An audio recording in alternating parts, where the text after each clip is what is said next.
উত্তর ২৪ পরগনা জেলার বারাসাত ২ নম্বর পঞ্চায়েত সমিতির প্রাণী সম্পদ বিকাশ বিভাগের ব্যবস্থাপনায় বারাসাত ২ নম্বর ব্লকের অন্তর্গত স্বনির্ভর গোষ্ঠীর ৪২৬ জন মহিলাদের হাতে মোট ৪,২১০টি ২৮ দিনের মুরগির বাচ্চা তুলে দিলেন, যাতে গ্রামের মহিলারা স্বনির্ভর হতে পারে।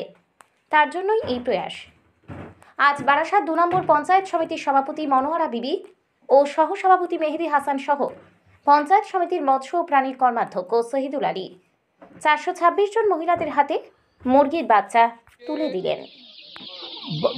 29/12 যে আমাদের রাজ্য সরকারের উদ্যোগে, মাননীয় মুখ্যমন্ত্রীর উদ্যোগে যে গ্রুপ সেলফ হেল্প গ্রুপের মাধ্যমে 10 জনকে বেনিফিশিয়ারি তাদের তাদের মুরগি দেওয়া হচ্ছে।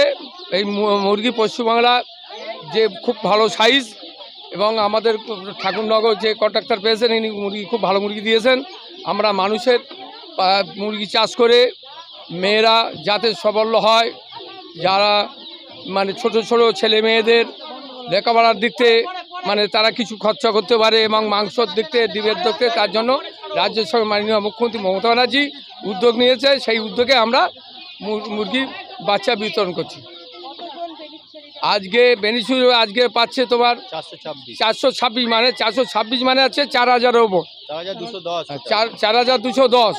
এবং কিছুদিন আগে 27 তারিখে আমরা দিলাম, 27 তারিখে আমরা দিয়েছি হাঁসের বাচ্চা দিয়েছি, মানে 28 দিনের বাচ্চা, 28 দিনের বাচ্চা দেওয়া হচ্ছে। সরকারের উদ্যোগে আজকে বারাসাত 2 ব্লক থেকে মুরগি বিলি অনুষ্ঠানটা তো হচ্ছে। 426 টোটাল বেনিফিশিয়ারি। আমরা যে বেনিফিশিয়ারিগুলো নিয়েছি সেগুলো সব সেলফ হেল্প গ্রুপের মহিলারা, তাদেরকেই আমরা সিলেক্ট করেছি, যাতে গ্রামীণ অর্থনীতি উন্নয়ন হয় এবং দরিদ্র মানুষ যাতে মুরগি পালন করে কিছু অর্থনৈতিকভাবে স্বনির্ভর হতে পারে, সেই কারণেই আমরা আজকের প্রোগ্রামটা করছি। এখানে ডিম উৎপাদন হবে এবং মাংস উৎপাদন হবে। আমরা আশা রাখছি যে ডিম এবং মাংসের যে ঘাটতি আছে সেই চাহিদা পূরণ হবে। আমি বিএলডিও বারাসাত 2। Thank you.